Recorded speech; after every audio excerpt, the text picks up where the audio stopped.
Can anybody hear me now? Is it because I didn't have my face showing? uh, right, let's see. Let's try some more settings. Can you hear me now? Yeah. So is that okay? Yeah, right. I'm still learning this. What I was trying to do was just have the magazine on the screen without having to show my ugly mug. Yes, Tabitha. I have to show my ugly mug. So I'm sorry about that. I haven't done my hair and makeup, so I'm looking a mess. So you just have to live with that. Okay. So what I'm going to be doing, I don't have a guest today, as you can see, is I'm just going to be going through issue 4. And I'm going to. I wanted to have it a little bit bigger than that, but never mind. So the first thing I'm going to talk about is the cover, and this cover was a tricky one because there was a bit of a gap between issue 3 and issue 4. And during that time, I'll explain why in a second when we get onto the next page. But I didn't have any ideas for a cover, and I was really, really struggling. And then in the end, I did a small illustration for one of the fiction pieces that's in the back of this magazine, and or the back of this issue, I should say. And I decided to use it as the cover piece. And the idea is that it's a knitted hat, and the story at the end, there's an alien connected to this hat. I won't give any spoilers away. And there's a tiny thread of silver, if you look closely, that's going through it. And the hat is on fire, and that is relevant to the story. But I also thought it kind of resonated with what goes on in the knitting world. You know, our knitting is on fire sometimes by the way we're all, at each other's throats and so on. And then all of the numbers and that swirly thing that goes around the hat, that's based on the Fibonacci code, which is a mathematical sequence of numbers, which I'll explain a bit later on. So I merged two ideas from the inside of the magazine to create the cover, but the cover was created sort of at the last minute, really, and it was a bit of a worry because I didn't think I'd get it done in time. Anyway, inside we have our usual list of wrong thinkers on the left here, and I just wanted to do a shout out to our proofreaders because they do a really great job.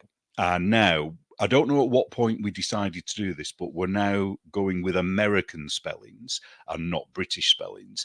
So a lot of their time is made up of checking through my work to make sure I've not spelt colour with a U and favourite with a U and so on. So a bit of a tip of a hat to them. And also a shout out to Cezanne, who isn't very well at the moment. She's in hospital. So get well soon, Cezanne. The image here, this is a picture from my ugly cat shawl, which Tabitha is still testing for me, aren't you, Tabitha? And this was the first issue where we didn't put the letter in at the beginning, the Knitfluencers letter that Kerry was that Kerry liked from a couple of days ago. But this time so from now we're sort of doing like what's called an editorial intro, where I just do a little piece about what's been happening and so on. And here I explain a little bit about why. Well, I don't explain why there was a gap between the issues, but I explain what happened about that. So I'll just try and zoom in. The zoom isn't great on here. So it's been a few months since the release of issue 3, and contrary to the hopes of some of the nutters, I'm not going away anytime soon. I've been quite amused to read that those most irritated by the delay are exclusively those of our vocal critics. So Bitchy Knitter, I believe, was the one who was the most upset by how late we were with this issue. She was putting things like, "Oh, he's already 3 weeks late," and so on. And it's like, why do you care? You hate it, so why would you care if I was late? And the nice thing was that the people that do read the magazine, not one person sort of harassed me as to say or said, "Where's the magazine?" It was just really weird how everybody else seems to understand that things happen. And what actually did happen was that everybody was just a little bit ill. I know a few of the proofreaders had varying illnesses that sort of stopped them doing anything. And I was quite ill, but I didn't know what it was. And I was just really tired all the time. And I just didn't have the energy or the impetus to do the next issue at that point. And finally, I found out that I had anemia. So I had to go on what's it called? Iron tablets, that's it. And then within about a week, I felt great again. And then I was sort of hit the ground running. And then issue 4 was done within about a week and a half, really fast. And I can't remember who it was now, but someone said, oh, I must have been on my period. So as a black woman, yes, I probably was. So yeah, I like these introductions at the beginning now. So each one's going to be slightly different. And right, let's go back to that. Okay. So the first article was the Laziest Knitters article on becoming a master knitter. And I thought this was great because just before all of the Christy Glass stuff blew up, I wanted to do the course to become a master knitter. And there's a course in the UK, and it is it's incredibly expensive. And I think it works out that it was £3,000, so not even dollars, £3,000 a year. So for 3 levels, so you in the end you'd be paying £9,000 to become a master knitter. Whereas in America, you can do the course, and you can do it internationally as well. You don't have to be an American. You can do the course for, I think it's about 160 a year, I think, over 3 years. I think it might get a little bit more expensive when you get to level 3, I think. And I did buy level 1. So I started to do the course to become a master knitter, and I did the first project, but I never posted it in. And then the whole Christy Glass thing blew up, and then the next thing I knew, I was doing this magazine, and I just didn't have the time to continue. But also, I just had this nagging doubt in the back of my mind. I was thinking, I don't know who the people are that accredit this. I don't know whether they're woke. I don't know whether they, are fair in how they judge things. And I thought, I don't know, I'm not going to continue with it. So when I read this article that the Laziest Knitter had written, it kind of really resonated with me, because it's like, yeah, the gist of it is you don't need to take a course to become a master knitter. The fact that if you're knitting well and you're happy with your knitting, more or less you are a master already. If it's almost like, why do you need that piece of paper? Because the thing that it's not like other subjects where you have to have your qualification to become an electrician to be able to wire, a plug, or not a plug, but to wire a light switch or whatever. That you don't have the same requirement to knit a sweater. Nobody's going to ask to see your qualifications before they allow you to knit their baby a pair of booties. It just doesn't exist. So why do it? And one of the things that she talks about in this article is about, I think it's the 10,000 hour rule. Allegedly, well, I don't know, it's not allegedly, I suppose it's more like it's always been believed that to become a master at anything, you have to spend 10,000 hours doing that task. And she says in this article that it's been debunked, and that isn't even a thing anymore. Here we go. Oh, there's got a comment here. I had thought about taking those classes on becoming a master knitter, but never did. It is a great article. Yeah. And I would question, like now, because I wanted to, and I don't know why. I think it's just like I like to have little achievements, in my life, something where I think, oh yeah, that's good. I've achieved that. I like to have something new to either learn or head for. And I don't think there's a need to do it in knitting. I think we can do that amongst ourselves, really. And Morticia's put some test knitting requirements are ridiculous. Oh, is this when to become a test knitter, they might ask you to show that you are a master knitter? Is that what happens? I mean, I've not come across that myself. Yeah, because that would be ridiculous, wouldn't it? Because I don't know. It just seemed, because there are going to be some people that have been knitting for 60 years, but won't have done the master knitting course, but will be better than a master knitter.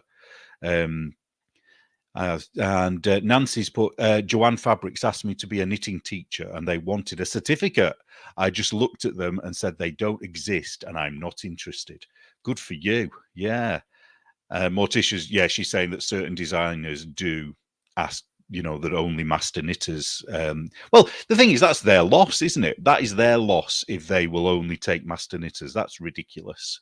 Anyway, so please read this article because it is very good. All of the Laziest Knitters articles are good. I look forward to them each time. Here's the advert. Yeah, while I've got people on, if you do have any patterns that you want to submit, or any artwork, or any stories, or any articles, please send them to the email address here. Some people have been worried, saying, well, I'm not really a writer, or I'm not, they don't feel that they're going to be good enough to put something. Well, we have people that will help get things right to be able to be published. Tabitha entered something, didn't you, Tabitha? And I don't think we had to amend much, and I don't think Tabitha thought she was much of a writer, but she is. She's a good writer. Often people put themselves down when they don't, they shouldn't. Okay, so this article was one that was kind of close to my heart. It was based on something that I saw that Yelly Knits had been circulating on Instagram. And basically, Yelly Knits is a very, a strange character that likes to name and shame people. And one of the things that she does is she contacts a designer, small designers and bigger companies as well, and demands that they produce a pattern or clothes or whatever in plus sizes. And it's sort of really nasty how they do it, because by all means ask for that. If you want a plus size something, you should ask for it. That's fine. But nobody is kind of should feel that they have to. The end of the day, a lot of designers, one of the points that I make in this article is that a lot of designers do it from their kitchen table. People haven't necessarily got the backing of, say, a Rowan behind them, or I can't think of any other yarn businesses at the moment, but they don't necessarily have the big names behind them to be able to size things in every size conceivable, and to expect people to do that is a little bit unfair, really. But one of the things I knew would happen with this article is that I would be criticized for how I described fat people. But then I thought, well, actually, no, I'll get away with this because I'm fat myself. It's going to be hard for them to say that I can't have an opinion on this. So I actually listed all the words to describe fat people. So, I didn't want to leave anyone out. But then this really shocked me when I did the research for it, is that they claim to want to try and make a better way of describing fat people for sizing. So the original sizing, or at least in this country, has always sort of been, small, medium, large. So S, M, L, XL, XXL, and so on, XXXXL, and so on. But they think that that's really offensive. So they've come up with this new way of describing fat people. So they're small fat, mid fat, super fat, and infini-fat. And I think that this is far more offensive than saying, say, 3XL or 4XL. Because I would fit on here. I'm between, depending on what the item of clothing is, I would be somewhere between 3XL and 4XL. So I don't want to be described as mid-fat to super fat. That is just really horrible, isn't it? I'd rather someone said, oh, yeah, it's a 3XL, it's a 4XL. And I've been watching a few videos by Rene Paku, who is a New Zealand dyer. And I'm going to be writing a drop stitch of the month about Rene, because she's been a bit of a bully in the past. And she did a whole video thing where she describes herself as small fat. And I just thought, this person has obviously bought into this. So it's obviously a bigger thing than I had, thought it was. To me, this was new, but it sounds like it's been around for a while. So I don't know whether it's a thing that's been around in Tabitha's finally small fat. So were you mid fat before? It's just so horrible, isn't it? Anyway, I did this little illustration, and now, for the life of me, I can't remember why I drew it like this. And at the time, it was a really good idea, or at least I thought it was. And I don't know. I don't know why I drew it like this. So if anyone's got any ideas, feel free to let me know. Um, but basically, the gist of this article was that you know, if you want it's not nice that you can't get patterns necessarily in your size. I understand that not all patterns are in my size, and if you want it in your size, then really you've got options, haven't you? You can either lose weight, which isn't as easy as people think it is. Well, losing weight's easy. It's the keeping weight off that isn't easy, isn't it?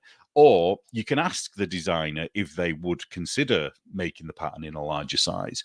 But there's no the designer doesn't have to do what you want them to do. It's up to them what they do. You, as a consumer, the only thing you can do is go elsewhere to buy something. You can't force someone to do something you don't want to do. And what they want is, if you read some of these screenshots, they're all for putting these designers on the bonfire. The the nastiness involved is just horrific. And I noticed that one of the main targets, I think, has been Andrea Mowry, because Andrea Mowry obviously makes her designs and she models them. So she's making the designs in her size. Here we go. And Tabitha, yeah, this is a good point as well. And Tabitha's saying here, a lot of times when designers do put in bigger sizes, the super fat sizes suck. Yeah, because one of the things I've noticed with sizing is that if you're not a big size, then you may not understand that different parts of the garment are, some will stay exactly the same regardless of how big or small you are, and others will change quite a bit. So for example, a neck size is only going to change slightly compared to the waist size or the chest size. And when they scale these patterns up, sometimes they end up with huge necklines that are like ridiculous. So it's hard, so I understand that a lot of thinner people who design just won't understand that. Here we go. What's this? I would rather have patterns only written for sizes that look and have the correct math than a pattern that's been graded to super fat but looks like shit. Yeah, and that's the other thing, isn't it? Not every item of clothing is going to look good on everybody. And I've seen some horrific items of clothing. I mean, I don't know his name. There's a guy who's I don't know whether he comes under mid fat or small fat, but he likes to sort of show his belly a lot with his knitting, and the things that he wears, they don't look good. And it's like, well, I'd rather, and I have seen fat models that look great. And Morgan's put, I'm also tired of the woke complaining about having to buy more yarn due to their size. Yes, well, that's another point that we talk about in this article, is that some of the yarn dyers are offering, I don't know what they call it, but it's like a fat rebate. And if you're fat, they will sell you the yarn at a cheaper rate. But I don't think that that's fair. And, I'm quite happy to get cheap yarn, don't get me wrong. But how are they going to, how are they going to know that this isn't somebody who's skinny, taking the piss and lying, pretending that they're infini fat so they can get 30 balls of yarn rather than 5 balls of yarn, for the same price? Because it's just the way it is, isn't it? If you need more of a product to create something, then it's going to cost you more. If you eat more food, it's going to cost you more than if you eat less food. So, I don't know. I mean, I'd don't get me wrong, I'd be happy to have cheaper yarn. Maybe we should ask Tina and Lynn to give me cheaper yarn because I'm fat. But I have a feeling they would have an answer to that, wouldn't they? Not sure what the answer would be. Well, actually, I am. So moving on from that, this was another story that I wasn't fully aware of at the time. This kind of passed me by because I was never really involved in Ravelry around this time. And it's the story of the original Ravelry banning. And it was really eye-opening. I mean, some of the things in here, even still, the writer knew certain things, but had to put in, the whole allegedly sort of caveat, because we couldn't prove some of these things. And one of them was the whole Casey. Is it Casey? What's he stroke she called these days? Cassidy. Is it Cassidy or Casey? It's one or the other anyway. I can't remember. The nastiness that had gone on between that person and the group known as the Bunker, and apparently there were solicitors called, or there was someone pretending to be it was all very, very bizarre. But it's worth reading this because it's a shame that more people didn't know about this, because I mean, I was shocked when Ravelry basically, told all the Trump supporters to get lost. Whereas if I'd have known more about this, I don't think I would have been quite so shocked. So yeah, I'm just being corrected here. Yeah, it's Cassidy, which is it's strange because Cassidy to me is a man's name and Casey is a girl's name, but he stroke she has swapped that around. I don't know. Anyway, what do I know? Yeah, and this image here, this is an old image, and I drew this before. Oh, when would it have been? It would have been. I drew this when Ravelry did their anti-Trump stuff, so it's a little bit out of date, really, in terms of this article, but it did seem to work, so I kept it in for that. And then we got another dissident. Oh, somebody has asked if I will share the year's dissidents at the end, and I'm not sure whether to or not. So let me know whether you want me to, if you think that's a good idea. Okay, the drop stitch of the month. This one is Tom Daly. Now, for those that might not know who Tom Daly is, he's a British diver, and he started. But he's a very talented diver, and he started very young, and people in the UK have known him probably since he's been about 10, and everybody really liked him. He was a really nice kid, and he went through some horrible things. His dad died when he was quite young, and it was very much in the public eye, so people kind of felt sorry for him, really. And then he went on to success as a diver, won gold medals and so on, and he is a very good diver, so people liked him even more. And then he came out as gay. Nobody had a problem with it. Everybody knew. That's usually the way, isn't it? And there was never an issue with it at all. And then he did, I don't know when it was well, it was around the time that this issue was released, and he did a documentary where he went to the Caribbean, predominantly the Caribbean, but he did go to other places as well. And he was talking about the old empire, the British Empire, and now the empire has kind of died a death, and it became what's known as the Commonwealth of Nations. And when it became the Commonwealth, each member of the Commonwealth, they had their own parliament, their own set of rules, and they could have their own laws, and they can enact those laws however they see fit.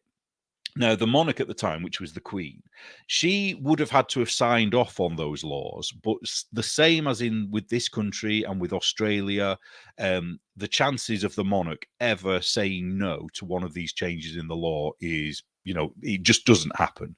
They have that power if they wanted to exercise it, but they never do. And every single one of these Commonwealth countries kept this particular law. Sorry, I'm saying every single one of them. That isn't true. Most of them did. And I'll see if I can find it where it is now. And the law is the Buggery Act. And here we go. So the most contentious law was the Buggery Act. And this was first implemented by Henry VIII in 1533. Now, this wasn't a law against gay people, which a lot of people just assume it means that. It wasn't. It was to criminalize the act of buggery. Now, that isn't necessarily what you think it is. It does mean anal penetration, but it also means any penetrative act with an animal, with a child, or outside of the whole sort of wedlock thing, really. Anything that isn't missionary vaginal penetration. I wasn't expecting to go here on this. This is what happens when I don't have somebody else to keep me in line. So basically, the Britain had these laws, and it was from Henry VIII's time, and all of the empire had to abide by those laws. And then, but the thing is that he was trying to get across was he was trying to say that the British were evil for this law, but he didn't make the point across, didn't get the point across that the British weren't imposing this law on those countries, but not imposing it on themselves. This law was across the board. So, everybody had to abide by that law, or they faced whatever the consequences were, which at different times you know, in the time periods, whatever they were, it could be execution, it could be life imprisonment, it could be X amount of years doing hard labor. And it wasn't just we were doing this to the savages in these places. Everybody was subject to the same law. Now in 1931, that's when the British Empire devolved into the Commonwealth of Nations. All of those countries had the choice to change their laws, and some did, but most didn't. They kept those laws. Now, my argument here is that you can't blame the British now. You would have to blame the leaders of those countries now. So those people that have kept those laws in place, it's their fault. And it's the people that have voted for them. It's their fault that that law exists. And the reason those laws existed and were upheld for so long was because in a lot of places in the world, there was a lot of child rape. There was a lot of older men raping younger boys. This was a thing that was going around the world. It isn't a new thing that when you think of paedophilia, for example, that isn't a new concept. This has been going on since time began. So anyway, he did this documentary basically saying that the British were evil and horrible, and they started to talk about slavery as well. And so he claims that the British introduced anti-homosexual laws to Jamaican slave plantations simply to ensure all sex between slaves produced a child slave. Well, that isn't true. The children were slaves. That isn't, I'm not arguing with that. But it wasn't about making sure that children were, born of every time someone had sex, if that makes sense. The slave owners themselves had to abide by that law. They were, I don't know, I can't explain this very well, but that isn't the reason why it exists. And this is something where someone has looked back in time and tried to make something that perhaps they don't understand fit modern sensibilities. And obviously we look back on that and think, oh, wow, that's awful on all the levels, slavery and somehow criminalizing gay people, which that was never the case. It was never illegal to be a homosexual, but it was illegal to commit buggery. And that is the key. And I think that gets lost. And I don't think it's illegal to be a homosexual anywhere, but it is illegal, like in the Middle East, etc., to commit certain sexual acts. So that's the thing that needs to be made clear, really, with this argument. People need to realize that it isn't against people; it's against things people do. So anyway, I'm really going off on one there, aren't I? But basically, at the end, he said he was ashamed of being British, and I just say, well, if you're ashamed of being British, stop competing under the British banner. Go and compete somewhere else.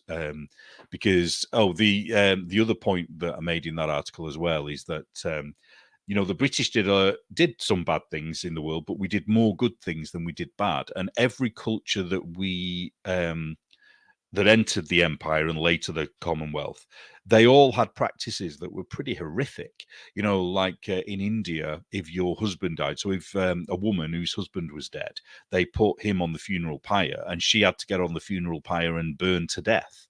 And if she didn't, they forced her onto the funeral pyre.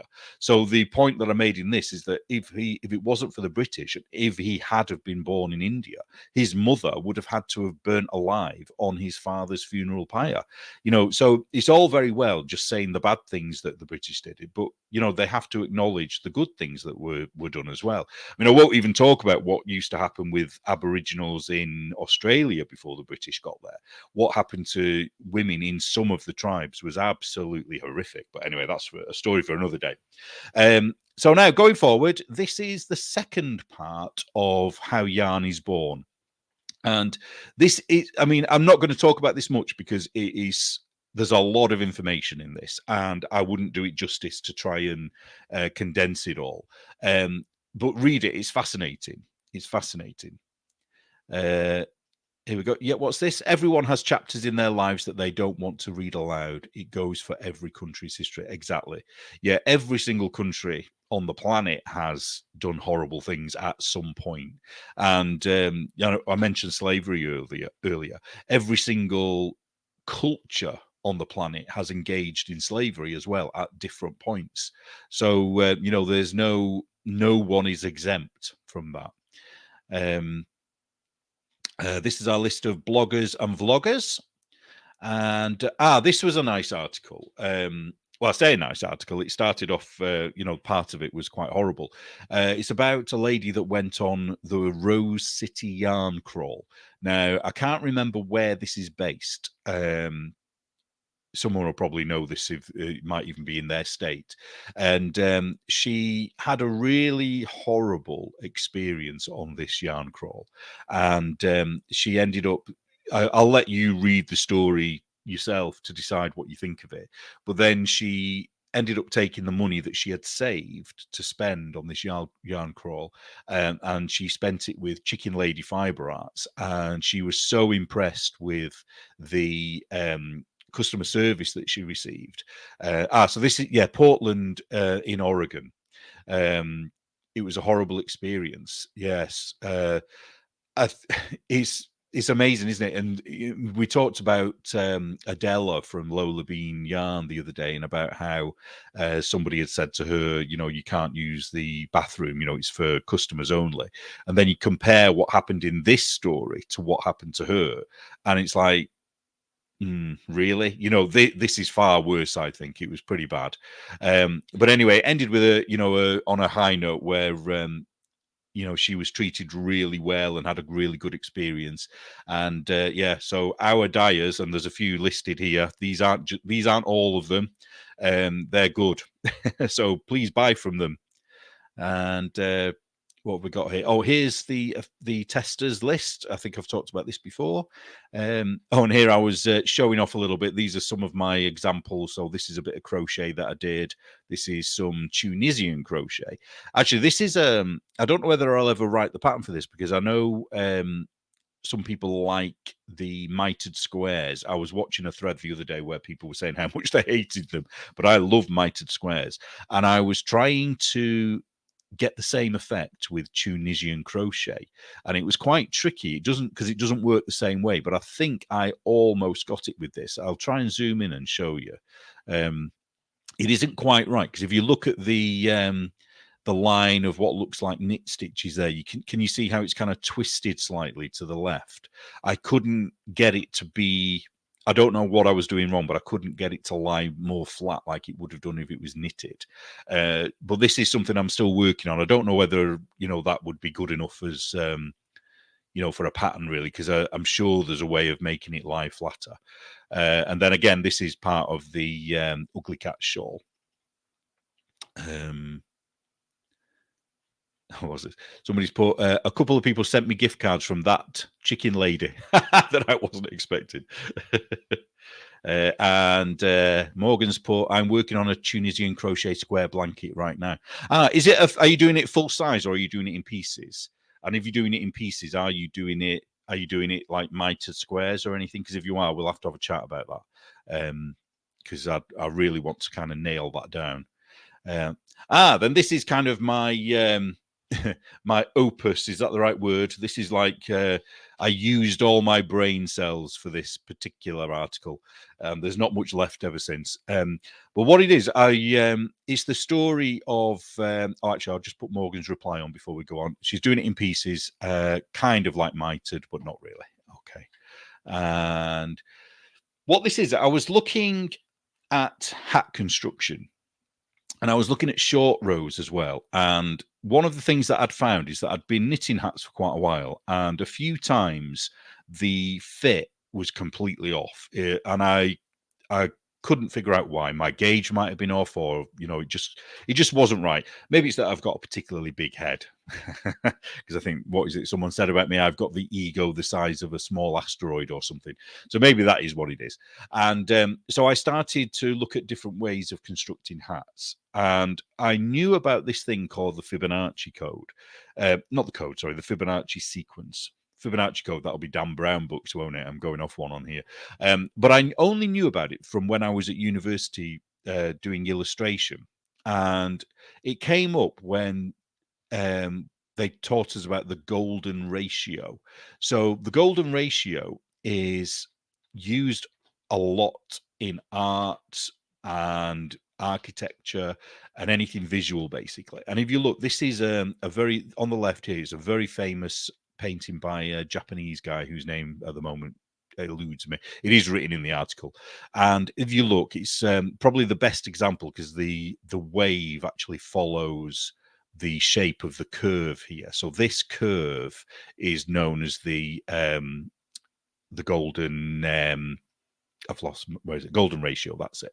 And it also appears in pictures like the Mona Lisa. And basically what it is, it's a focal point that your eye is naturally drawn to. And if you want to have a pleasing image that you're either taking a photograph of or drawing or whatever, if you use this swirl using the golden ratio, you will find where the best place on, an oblong canvas where you want people to look at. And if you look at the best paintings out there, the most famous ones, if you sort of in your mind superimpose this curve, this spiral over the top of it, and it might not be, you see like the two differences here. The spiral doesn't have to be set. As long as that spiral is there, you'll see where the focal point is, and it works. And so here it's like, how does it work? So basically here, this is where knitting comes into it a little bit. So imagine, so the spiral would start here. So I don't know whether you can see where the mouse is here, and you see these two little, this is all supposed to be squares. So these two might not look like the squares, but they are. You start off and you just do a little square, and then you create a second square next to it. And then you would pick up along both edges and you would knit a bigger square. And then you would turn it a bit like a log cabin blanket, when you pick up on one side, and then you would make a bigger square that goes across both, and so on and so on and so on, until you have the huge squares here.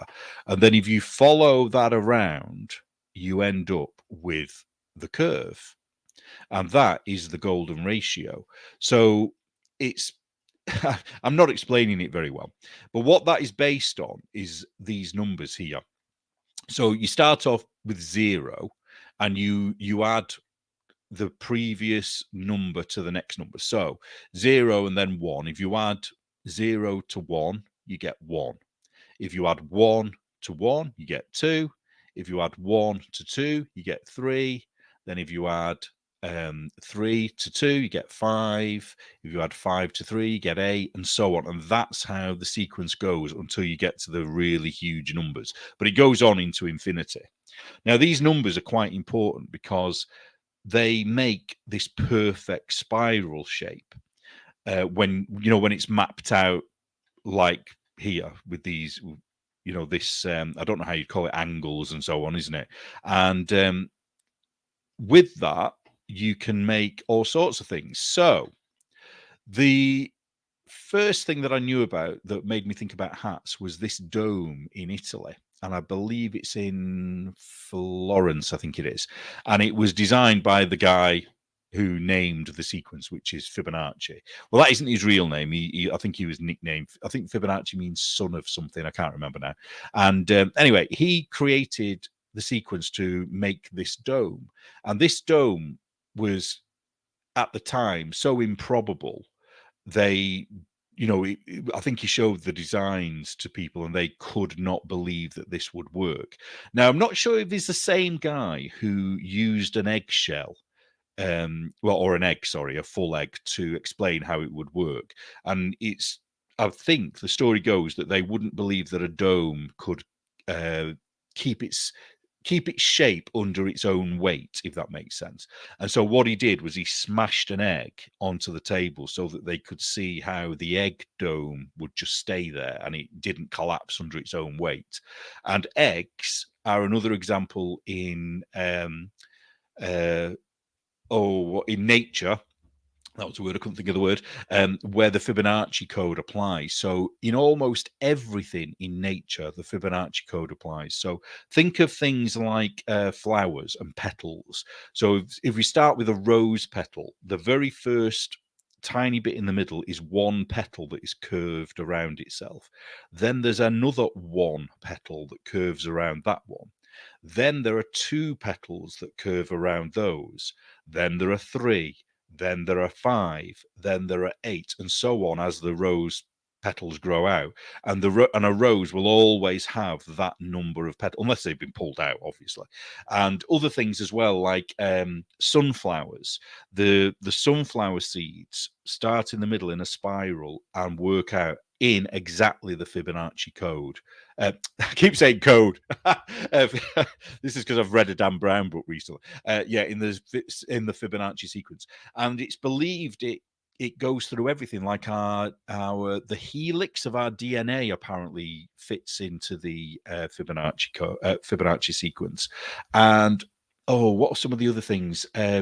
Pretty much everything, and it's a way some scientists are able to attribute everything in nature to a god figure, because it is so exact and so precise that it can only, well, they say it can only come from intelligent design. I mean, you know me, I'm an atheist. I don't know. I'll let that be what it is. But other examples of the Fibonacci sequence will be snail shells, crab shells, anything that goes in a spiral, basically naturally, anything that occurs naturally. Once you start reading about it, it's like, well, I say fascinating. It could probably be boring as hell for some people. So anyway, going back to knitting and to this dome, I kept seeing this dome, thinking, right, so it has to be possible to be able to knit a dome, which would be a hat, using the Fibonacci sequence. Now, the reason why I was fixated on this was because I wanted to have a way that I would always know how to make this hat. You know, like a bit like the socks thing, where you've got a 64 stitch sock. Most people know that will make a decent sock if you start with 64 stitches. But I wanted to be able to create a hat where I would always know how to make the dome and how it would always fit. So, and I kept looking at this dome thinking this will work somehow, but I couldn't figure it because I'm not a mathematician. I'm not, that clever. But what I did see in a book that I was reading about this was this igloo Fibonacci. And this is from 1970. And it's an installation artwork piece. And as soon as I saw it, I knew how you could do this hat. So each of these sort of sections where it joins is at this Fibonacci ratio. So if you measured it, it would be a ratio of 0 at the top, then 1, then 2, then 3, then 5, then 8, and so on, going longer. And I knew then that if I did a short row at these points, and knitted it in these wedge shapes, I would get this dome hat that I was trying to find. And so I did it, and it worked. Now, where it kind of then became a bit tricky was what I hadn't considered was that with a hat, there's always going to be a measurement needed. You can't just create a hat that will fit anybody necessarily, although there is one out there, isn't it? Is it by the Cozy Up Knitters girls? They've done one, haven't they? The difference then is that it wasn't about the width or the circumference of the head that was the issue. What became an issue for me at that point was the length of it, because though it would fit, but one that I made ended up being more like a skull cap. It didn't even cover over the ears. So there is still some measurement needed, because that is also going to be dictated by what kind of yarn you're using, because this method will work with every weight of yarn that you can think of.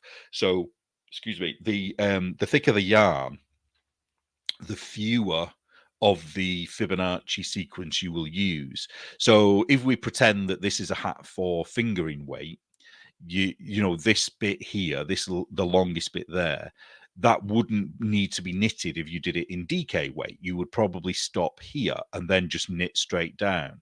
And if it was in worsted weight, you would probably stop here and then knit down. So the dome at the top is always going to be the same, regardless of weight of yarn. It's only ever going to be the length. Here we go. Someone's asked a question here. I almost missed this.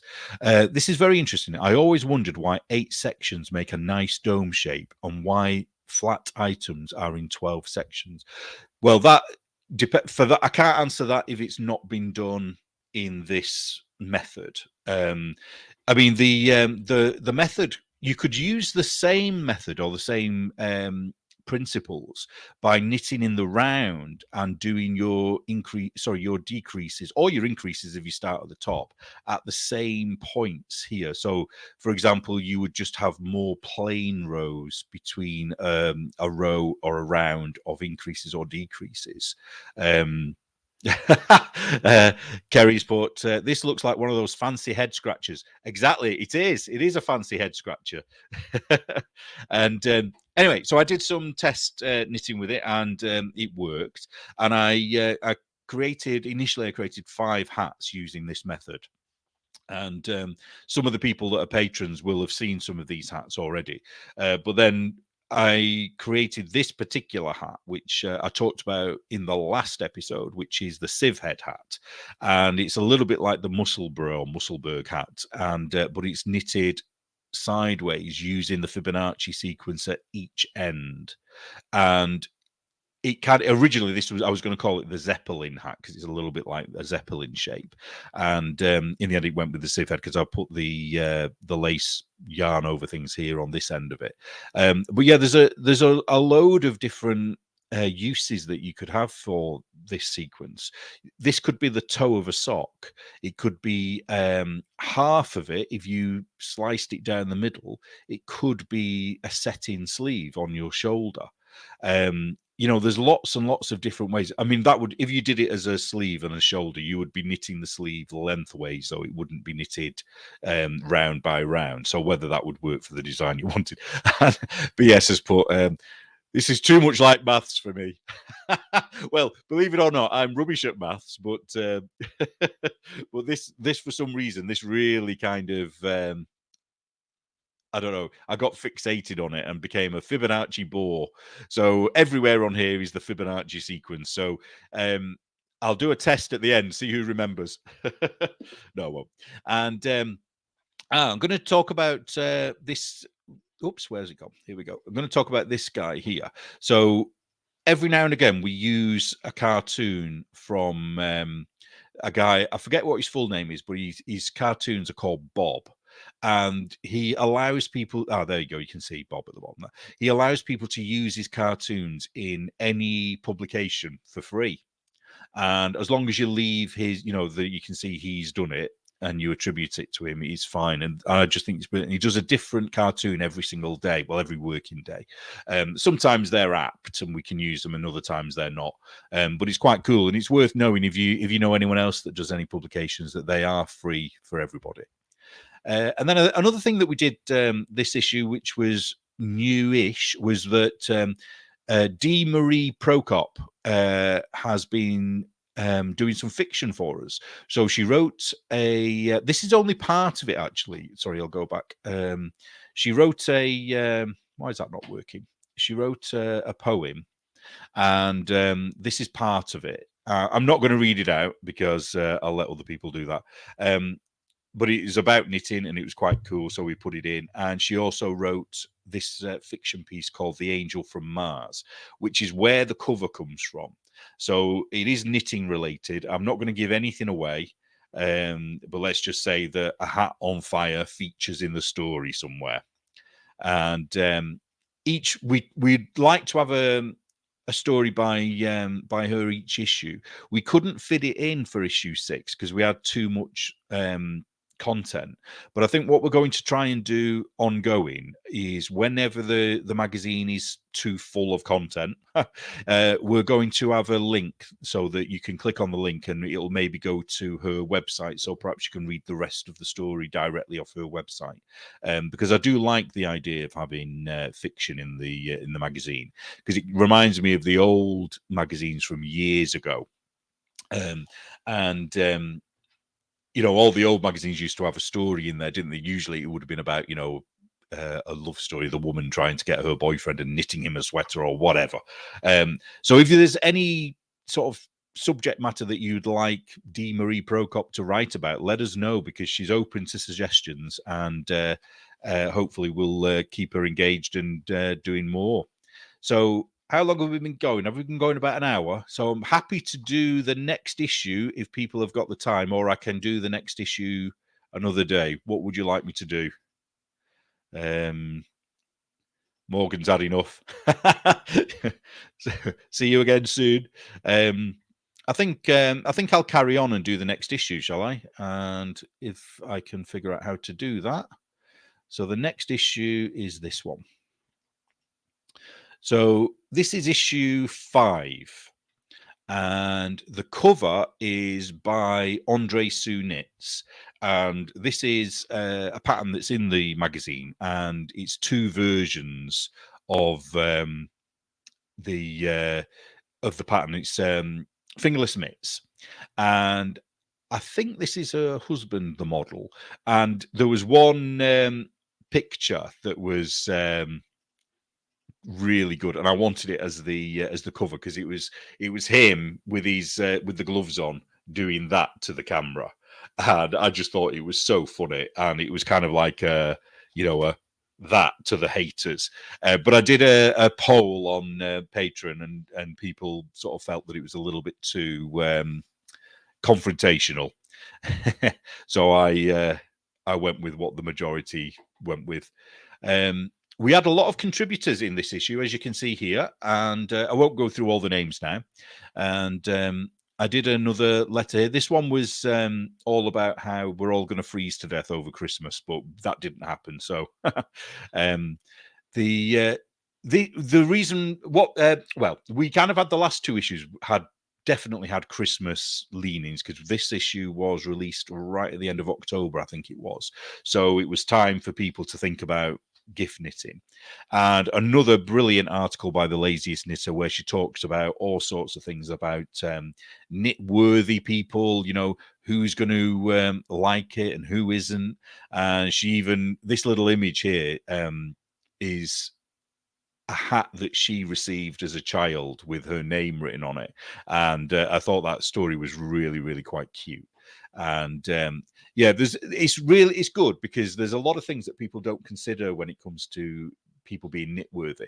Like I've seen recently, I think it was Tabitha, I think it was, who's been talking about doing some knitting for someone who's had a baby, and it sounds like they've been very, very specific about what color they want to be knitted, and there's that toss up between you as the knitter wanting to knit something that you're going to like as well, and knitting it in the color that they demand it to be in, you know.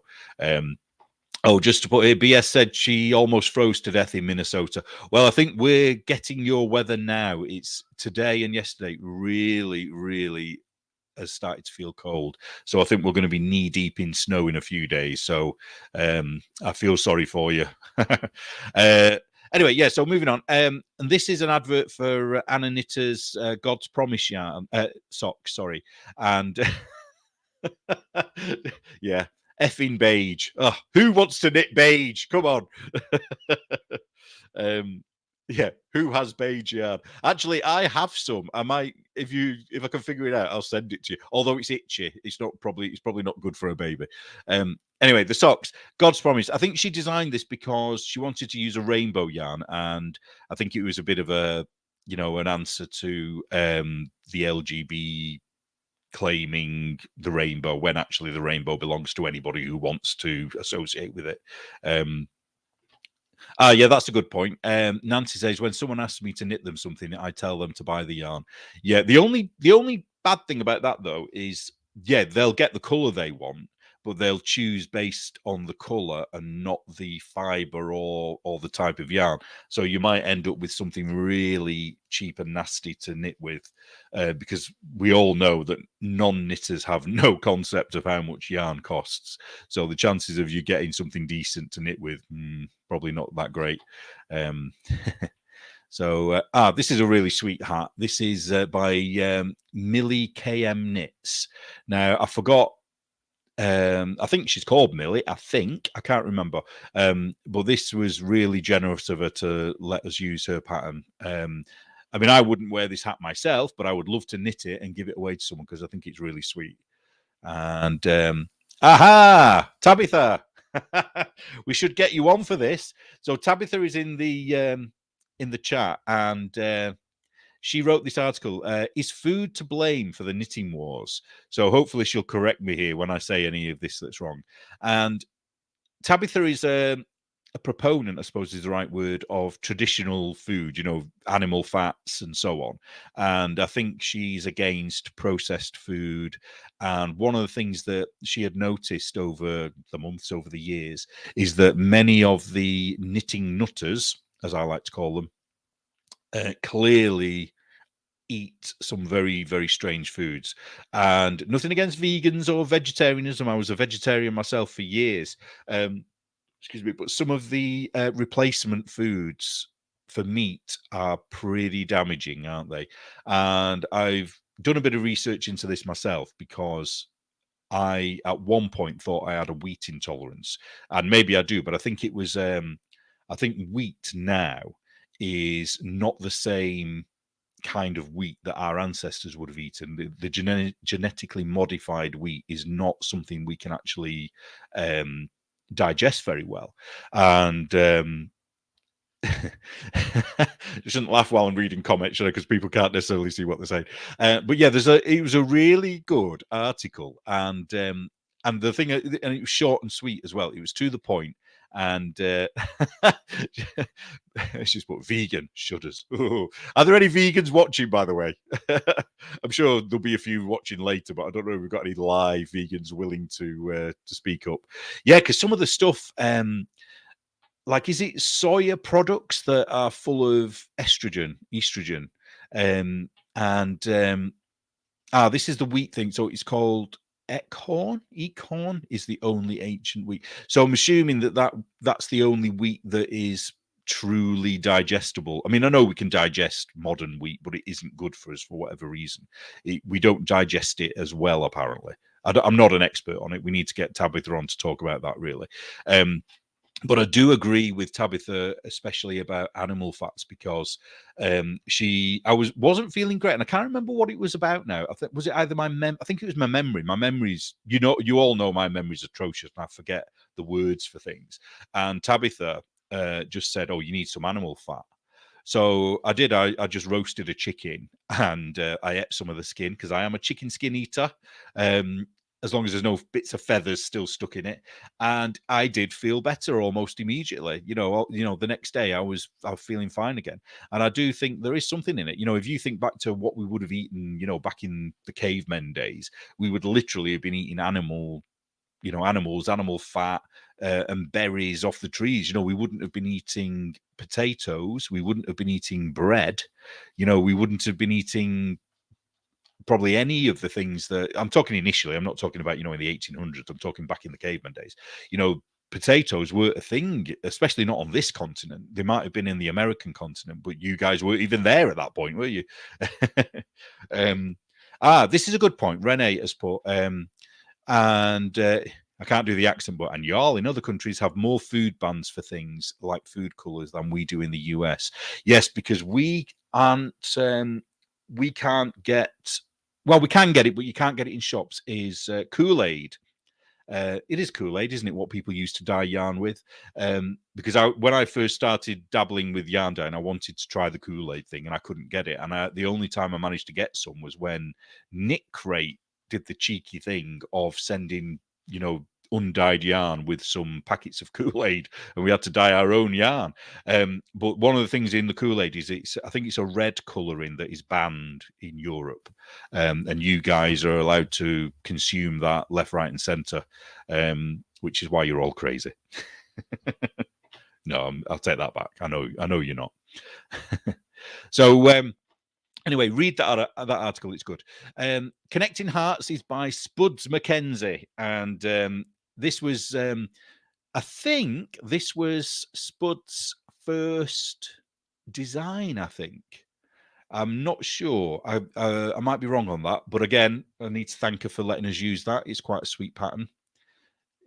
Yeah, don't drink the Kool-Aid. Absolutely. And now, getting onto some juicy stuff now. So back in issue 1, I talked about Lady Di, and back then she'd done some not very nice things to customers, where if a customer had complained or hadn't received yarn and they questioned her about it, she used to publicly humiliate them. She would do videos where there was one lady called Wendy, what Wendy's real name was, I don't know, but that's what she called her. And she not only did she humiliate her, she cancelled everything that she was signed up for, because she'd signed up to some of the clubs that Lady Di did, and she was complaining about one aspect of something. I can't even remember what it was now. And so instead of just dealing with that as a decent yarn shop owner would, she completely went off the rails and humiliated her, banned her from everything, and it was just really silly. And so I wrote about that, and then over the months there was a build-up of problems with Lady Di where people hadn't received orders. And not only that, some of the clubs that she was advertising were ridiculously expensive. I mean, one I think was $90, and I think for $90 you got one skein of yarn, a mini, and I think some tea bags.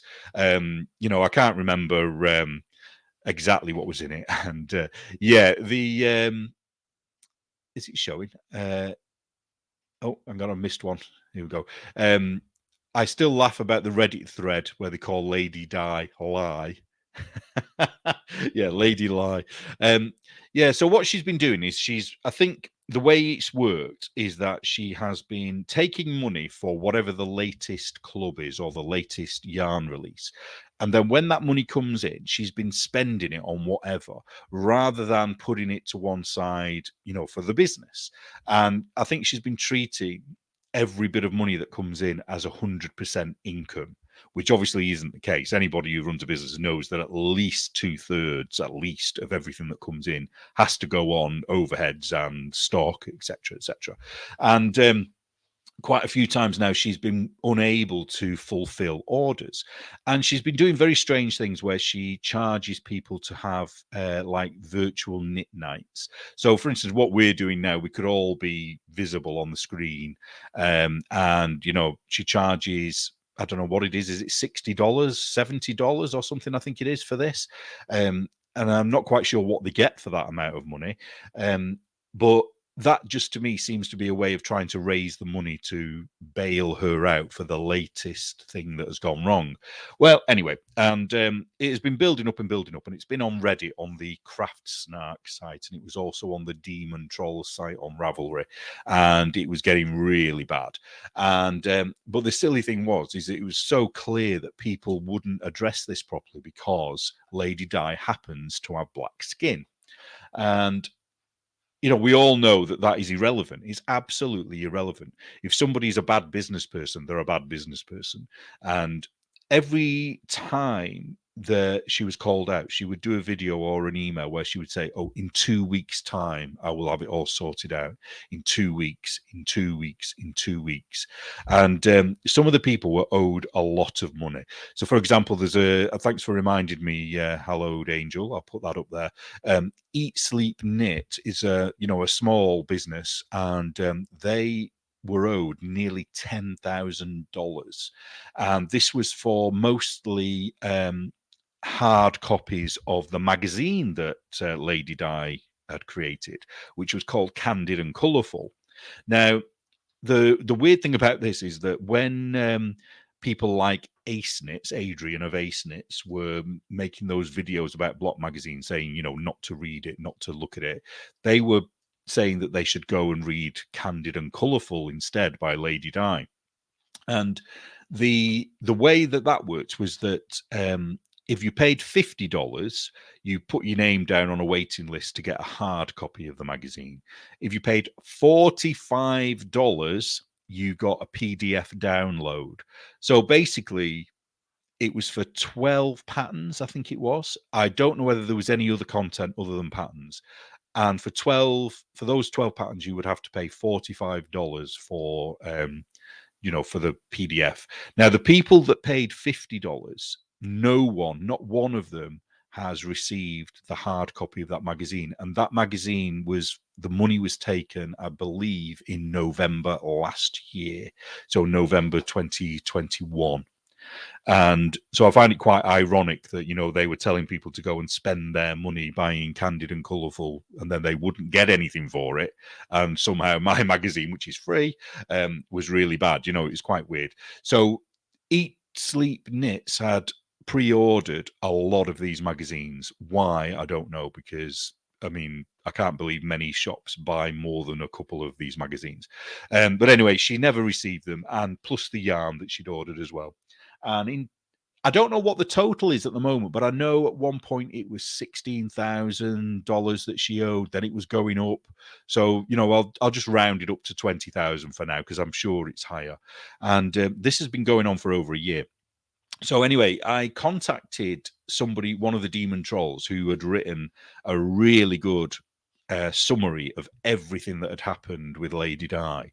And I sent her a really nice message and said, you know, it's a really well-written summary. Would you mind if I published it? Now, the thing is, I didn't have to ask her, because she had put it on a public forum on Demon Trolls on Ravelry and also on Reddit. So I could have just taken that and used it, you know, as long as I'd put it in the you know, in the same format, as long as it was a screenshot. So I didn't have to ask permission. But anyway, she sent me a nice reply back saying no, she didn't want anything to do with it. So I thought, okay, fair enough.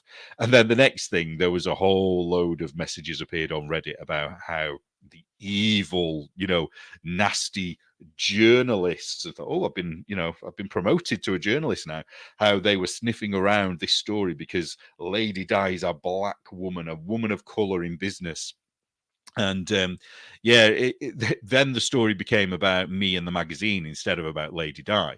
And it was ridiculous, because then all of a sudden, these people that were owed all this money, some of them owed a lot of money, were jumping to her defense, saying she doesn't deserve this.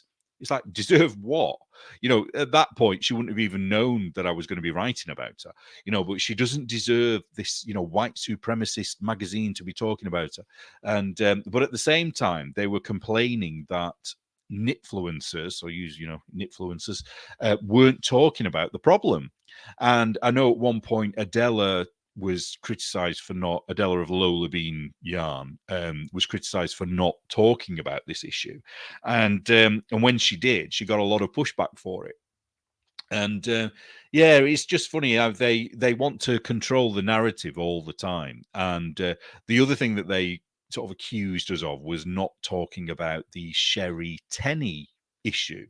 Well, the thing there was, I'd never even heard of Sherry Tenney until after the Lady Di stuff, because I was new to Reddit. I started reading Reddit quite late on because I didn't really understand how it worked. So the Lady Di thing was the first thing that was flagged up for me. And so anyway, what we, you know, through a few messages on Instagram or whatever, I just said, well, we're going to be covering it anyway, whatever, you know, and we're also going to cover Sherry Tenney later. And yeah, this is exactly, we should be talking about this no matter what color the person was. And I think this goes back to issue 1 as well, where I talked about, you know, bad customer service. Now, that issue had bad customer service across the board. There were white women talked about, there were black women talked about, but the critics of the magazine only focused on the black women, because there seems to be a belief that black women especially are, you know, they're exempt from any criticism and can behave in any way that they want to be. Sorry, they can behave in any way they want to, and that everybody else is supposed to just sit back and allow that to happen and never ever criticize them, which is ridiculous. Because nobody, you know, is exempt from, you know, the rules of whatever, you know, part of life they're in. Anyway, I'm waffling now. So moving on. Above reproach. Yes, that's the word. I need more animal fat, don't I? I'm forgetting my words again. So another dissident, and then this is the rest of the story with Lady Di. So this is a caricature that I did of Lady Di, and this was a tricky one because I tried really hard not to be nasty.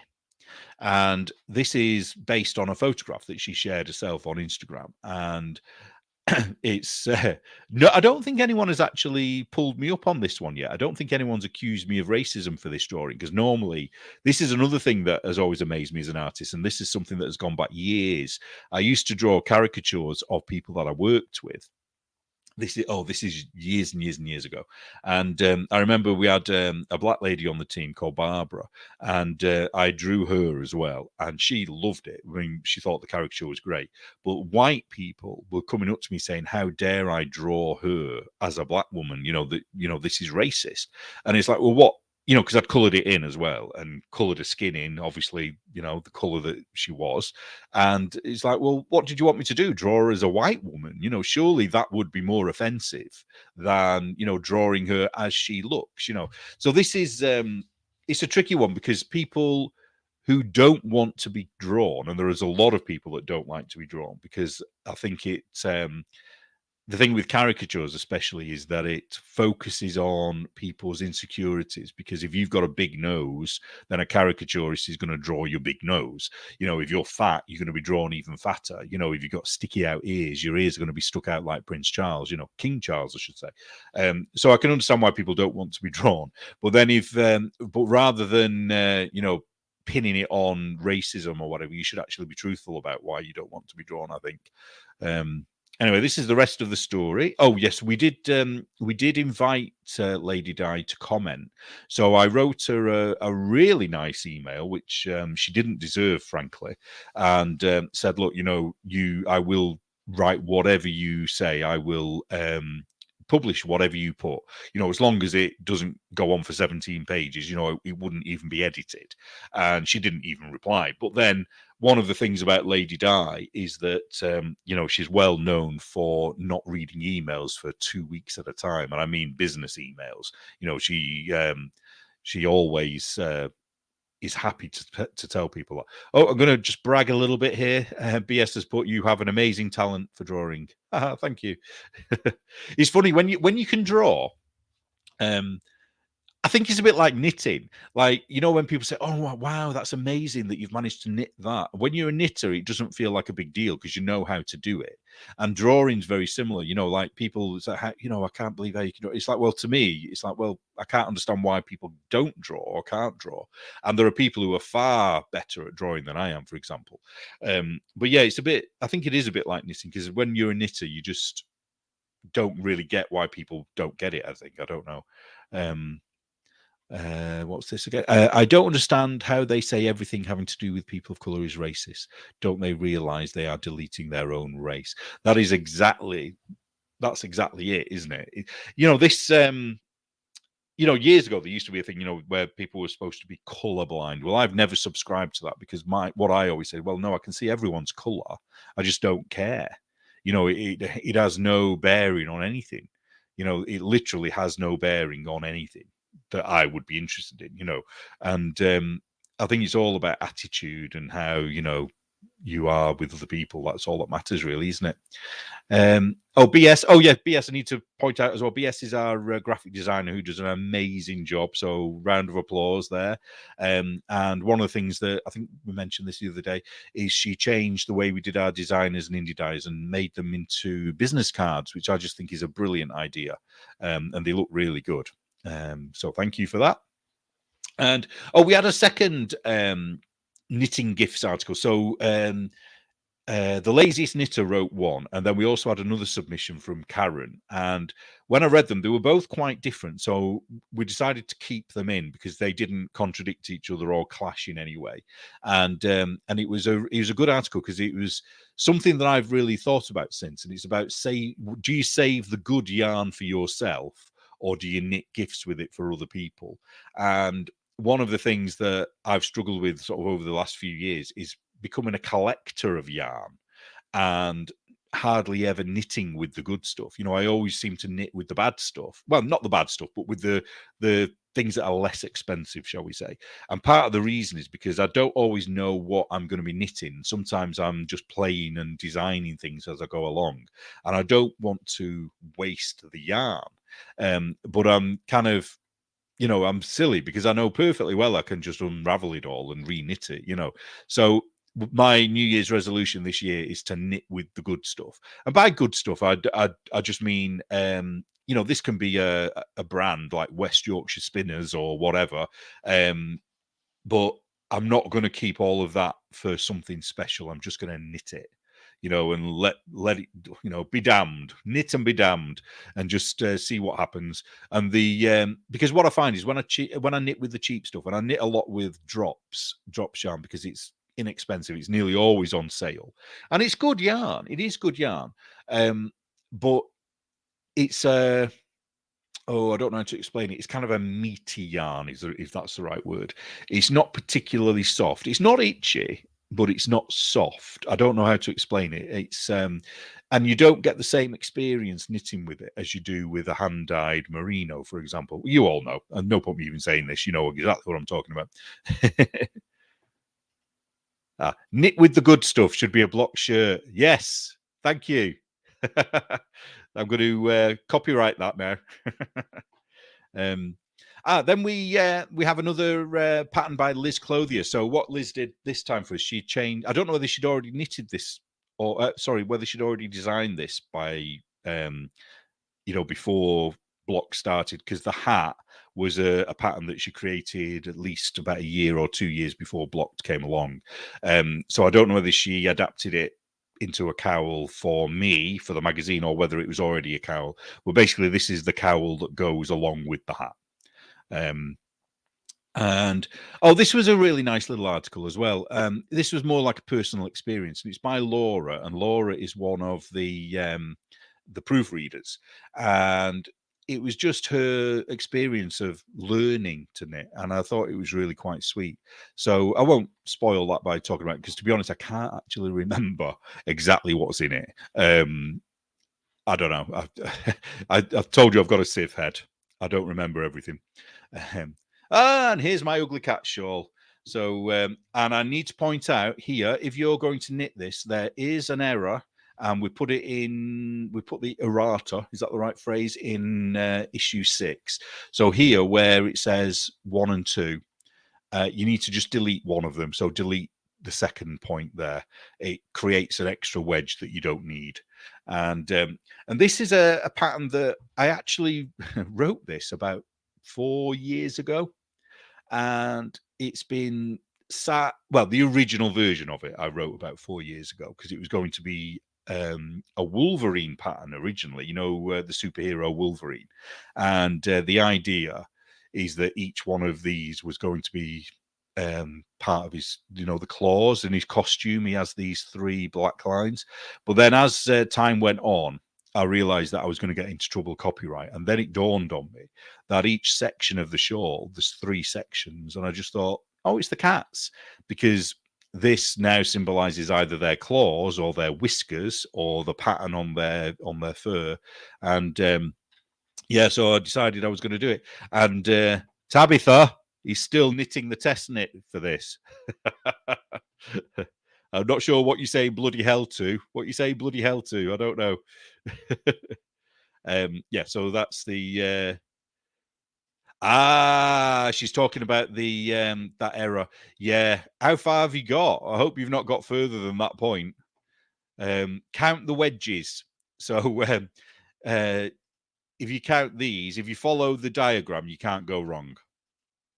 Then this was another article I wrote, which is I went all biblical for this one, and because nothing new under the sun is a quote from the Bible, I believe, and it was what triggered this off was that it was the Stephen West knit along for this year, which you can see part of the shawl here, and everyone was sort of talking about, well, not everyone, but a lot of people were talking about what a genius he was, and how he'd come up with this amazing thing, and it was, you can't really see it here, but it's this braid here. Sorry, this one is his. And what you do, you end up knitting sort of freestanding strips. So you cast on and then cast off, and then it leaves like a long strip. And then afterwards, you sort of loop them all together, and you end up with this braid.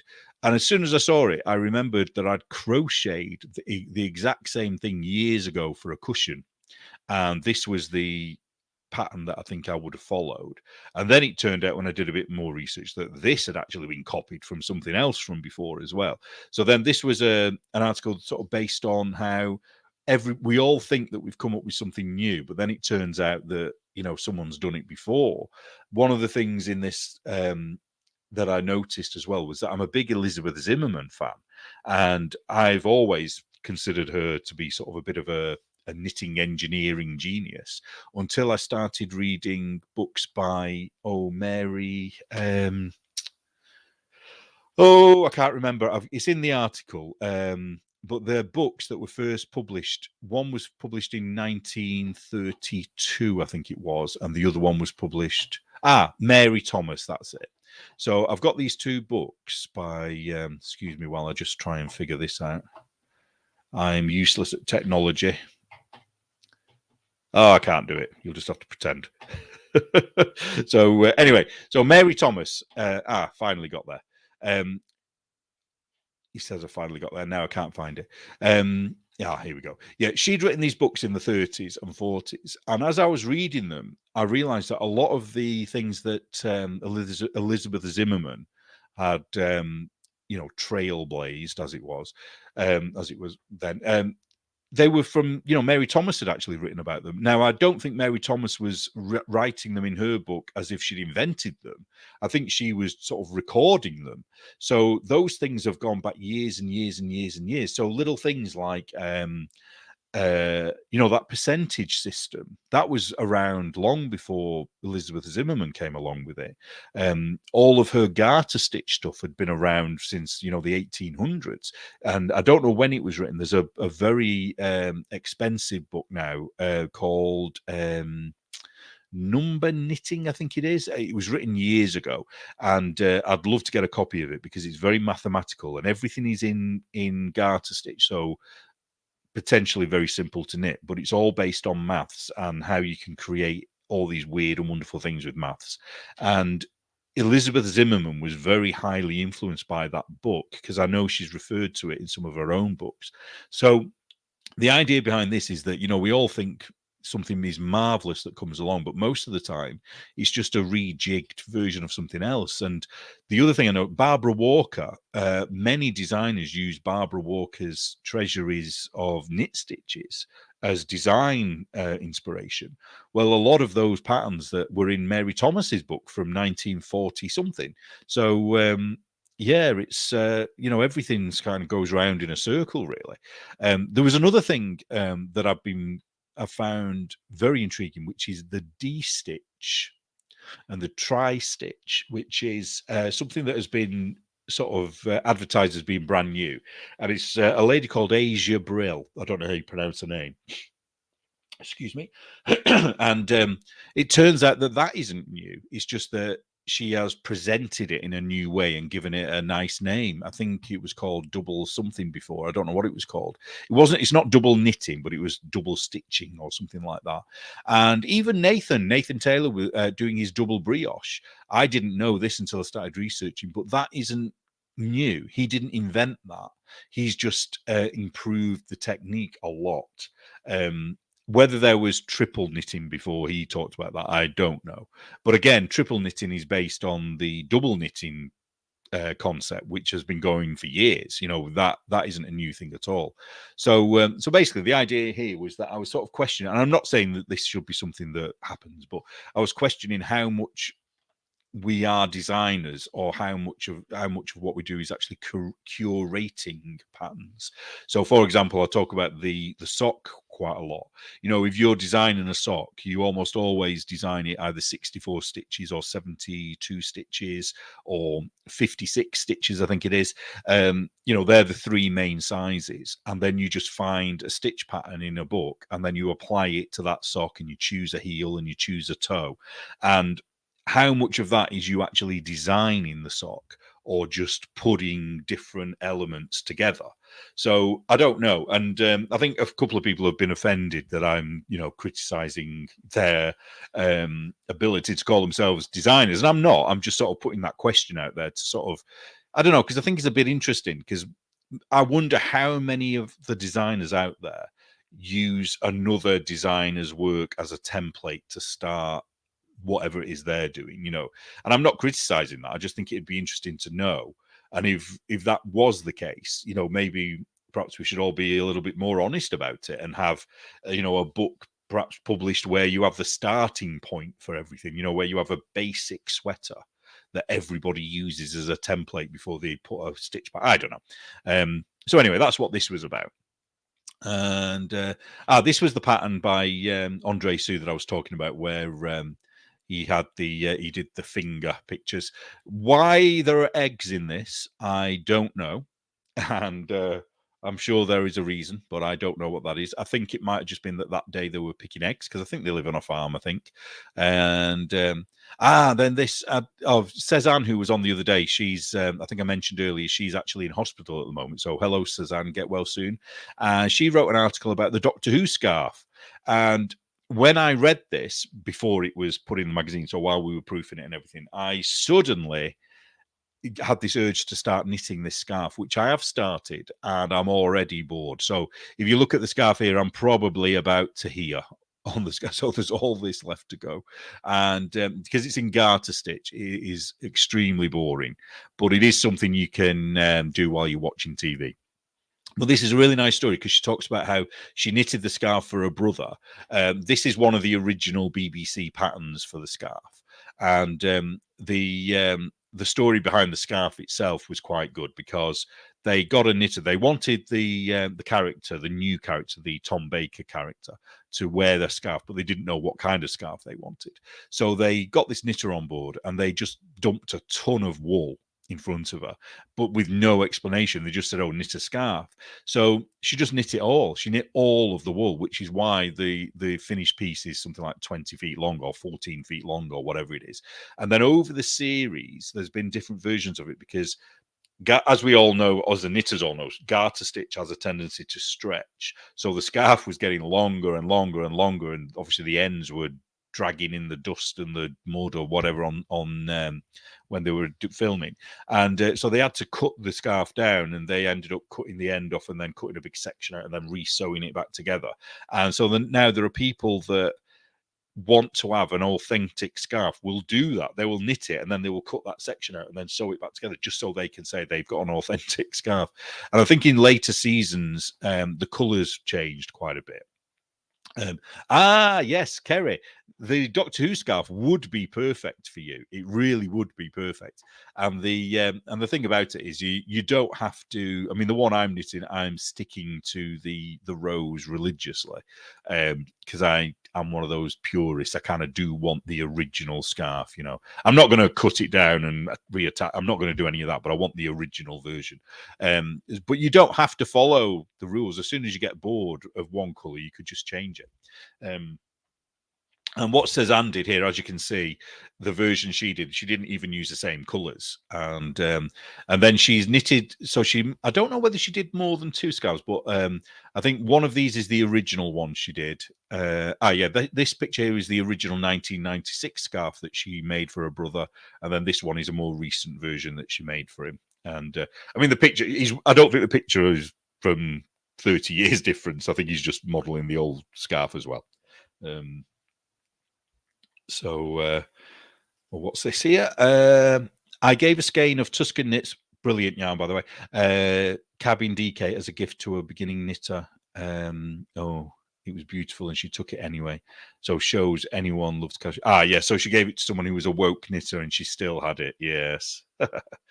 And then Kerry said, "If it looks messy, I can do it." Yeah, it looks messy. You can do it.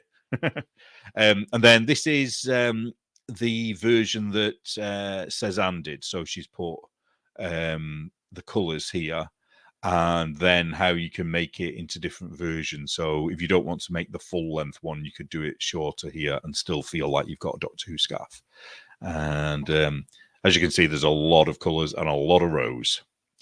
And then this is another one of those Bob cartoons that I was talking about earlier. That one was about Twitter. And then we have another fictional story by Marie. Oh, I put a name wrong here. I need to explain. Her name is D. Marie Prokop. And years ago, I used to work with a lady called Marie Prokop. And whenever I write down D. Marie's name, I end up writing it down as Marie Prokop. So I got it wrong here. So it's D. Marie Prokop. And this is another one of her stories. And that is issue 5, I think. Was that issue 5? I can't remember. So I'd just be interested, has anybody got any questions about either of those 2 issues that I've gone through? Anything you want me to clarify or explain why we did what we did? Or can you tell me where the racism is? Does anybody spot any racism? Yeah. Oh, this is the first time I've done a live on my own. So I'm not particularly good at that. And I know I should be looking somewhere on the phone here, but I don't really know. So I'm probably going to be doing weird things where I'm looking elsewhere. But oh, this is interesting. Wokesters secretly buy Marie's yarn too. Yeah, Marie is she's the face behind Skeins yarn in New Zealand, and I believe that it's one of 2 mills in New Zealand. And Skeins is probably I don't want to say better, but he's probably the better known of the 2. And if you want to buy yarn in New Zealand from New Zealand, you pretty much have to buy Skeins, which really annoys the woke people because they think for whatever reason that Marie's a racist, which she isn't, as we know. And yeah, so they're always moaning about having to buy her yarn. But anyway, I think I've done now. So unless there's any other questions before I go, I don't know whether there's a lag here. So I hope that went okay, and I hope you enjoyed it and that you didn't get bored of my voice doing the Charlie Brown whack whack whack whack whack whack.